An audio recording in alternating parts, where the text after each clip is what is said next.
Zachim Daf Tzadik Zayin résumé. Quand on cuit les kodashim pendant le régal, la fête, les 3 régalim, puisqu'il y a une grande quantité de korbanot et que tous les jours on cuit encore et encore des korbanot, alors on en arrive à une marloquette dans la Mishnah à savoir s'il y a besoin de faire la gala et de faire l'Amerika ou Shtifa, donc de laver, bien laver les casseroles qui servent à cuire les korbanot, ou il n'y a pas besoin. Selon Rabbi Tarfon, il n'y a pas besoin de le faire. Jusqu'à la fin du Chag, jusqu'à la fin de la fête, on peut cuire chaque jour les korbanot. Et la Gemara explique selon la Maskana que la raison de Rabbi Tarfon est parce que chaque cuisson, elle sert à sortir les bliotes, donc le goût du korban précédent qui a été avalé dans la casserole, et de rentrer et le nouveau korban pénètre aujourd'hui. Or, chaque korban peut être mangé aujourd'hui et demain, en général. Donc, les korbanot shlamim, ils peuvent être mangés à 2 jours. Donc, il faut faire attention chaque jour de terminer par des shlamim. Et donc, quand on termine la cuisson de la journée par des shlamim, ça fait que tous les korbanot d'aujourd'hui, leurs briottes sont sortis. Le goût du korban qui a été avalé dans la casserole sort des parois de la casserole, et c'est le korban shlamim qui rentre, et le korban shlamim il n'est pas notar, donc on peut le manger encore le lendemain, donc c'est pas grave de cuire le lendemain encore dans cette même casserole, malgré que ça fait sortir, ça extrait le goût du shlamim d'hier, et de même pour aujourd'hui, on finit aujourd'hui par cuire des shlamim qui sont consommés encore demain, qui peuvent être consommés encore demain, c'est pas encore notar, et ainsi de suite, donc chaque jour sert à faire la gala du jour précédent. Ça c'est l'avis de Rabbi Tarfon. Selon Chachamim, par contre, il faut faire chaque jour à la fin du délai de la consommation du korban. Après, comme la Gemara l'explique, Adman Achila, ça veut dire une fois que le temps du korban est passé, c'est à ce moment-là qu'on fait l'Amerika ou Shtifa, on lave le kli, on lave la casserole. Ensuite, la Mishnah nous explique la halakha de Merika ou Shtifa, donc de laver l'ustensile. Merika, c'est de l'intérieur, et la Shtifa, c'est de le laver de l'extérieur. Selon la Mishnah, ça s'est fait à l'eau froide. Comme on verra dans la Gemara, la Mishnah conclut en disant une dernière halakha, tous les ustensiles qui servent à griller la viande des korbanot, on leur fait hagala à l'eau bouillante. La Gemara ici ramène marloquette. Selon Rabbi, eh bien, effectivement, comme on l'a vu dans la Mishnah, l'Amerika ou Shtifa, c'est laver la casserole à l'eau froide. Donc ça, c'est l'avis de Rabbi, pas de Chachamim. C'est Rabbi qui dit, on lave de l'intérieur et de l'extérieur à l'eau froide. Évidemment, précise Rabbi, ça vient après la gala à l'eau bouillante. Il faut faire la gala à l'eau bouillante pour rendre kasher, pour kashériser la casserole. Et ensuite, on doit la laver. C'est une halakha spéciale qui concerne les korbanot. Selon Chachamim, par contre, l'Amerika ou Shtifa, c'est pas au-delà, c'est pas en dehors de la gala. L'Amerika, ça se fait à l'eau bouillante, et c'est la gala elle-même. Et la Shtifa, ça se fait à l'eau froide. Et Chachamim explique parce que c'est écrit dans la Torah ou morak veshutaf.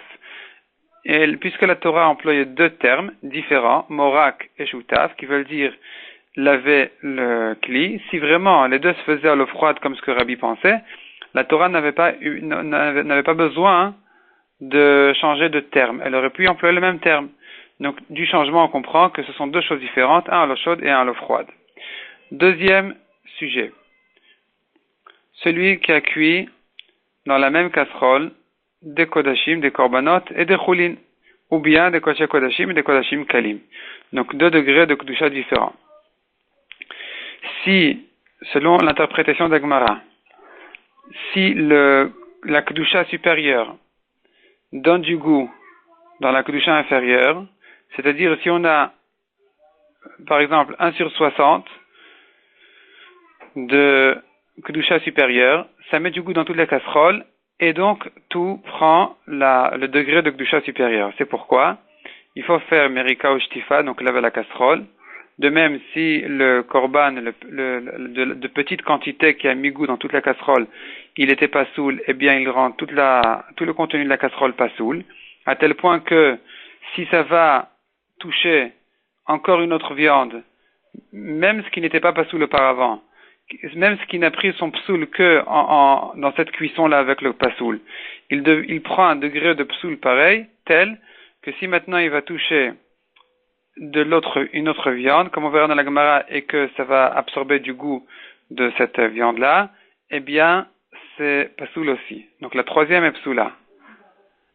Mais si c'est pas noten tam, il n'y a pas un soixantième de kedusha supérieur, eh bien, ça s'annule, c'est batel, et donc, il n'y a plus besoin ni de laver, merika ou shtifa.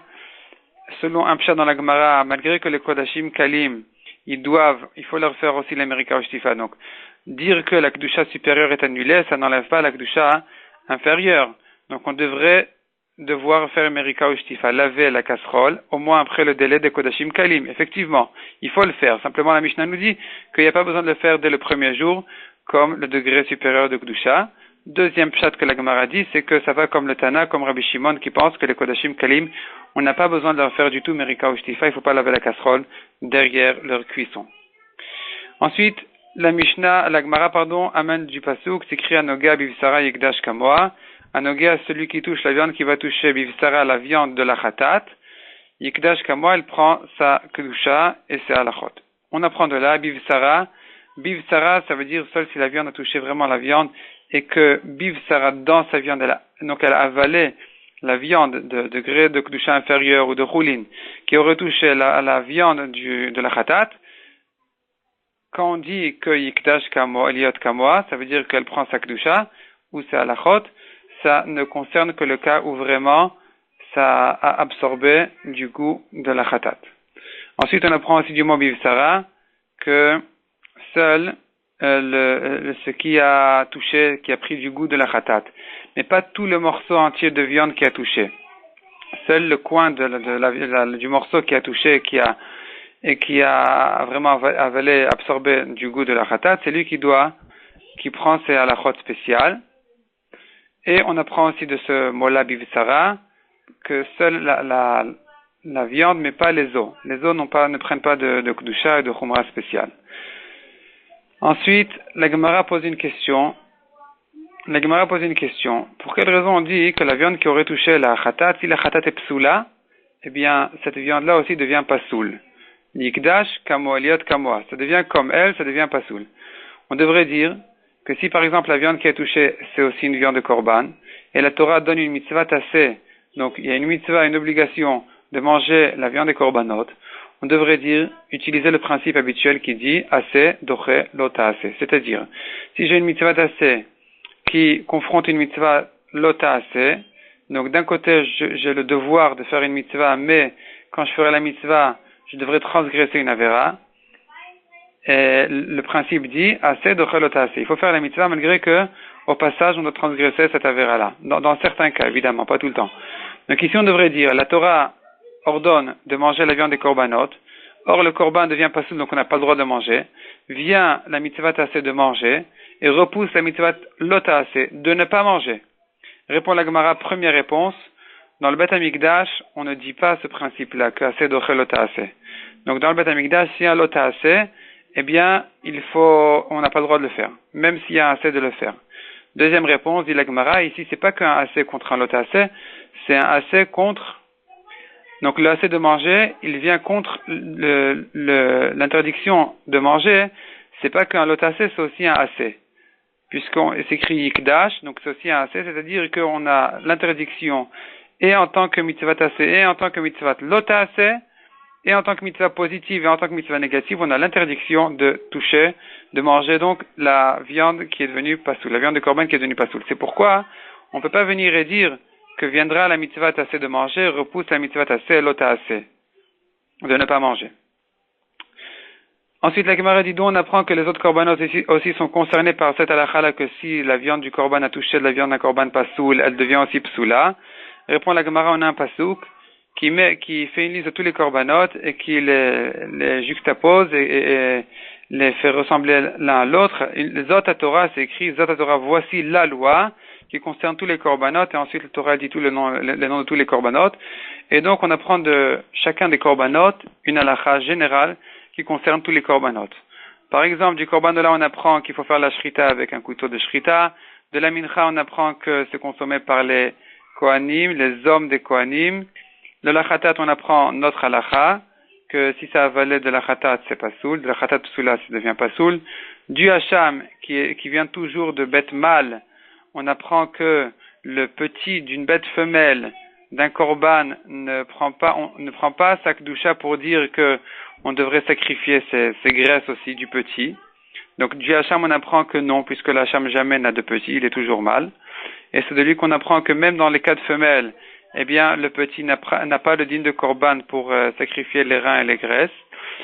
Et du korban de Milouim, qui est un korban qui a été fait lors de l'inauguration du Mishkan, on apprend que le din de notar ne concerne pas des bêtes vivantes. Donc si on a un motard d'un korban, d'une bête vivante, par exemple, celui qui aurait réservé deux corbanotes, deux bêtes pour le même korban, en disant si une d'entre elles se perd ou un problème, j'utiliserai l'autre, eh bien la deuxième bête même n'a pas de din de notar, que s'il passe le délai du korban, ça devient pas soul. Et enfin, de korban shlamim, on apprend le din de pigoul, le din général du pigoul. On apprend que malgré que la Torah l'a écrit à propos de shlamim, ça concerne tous les korbanotes.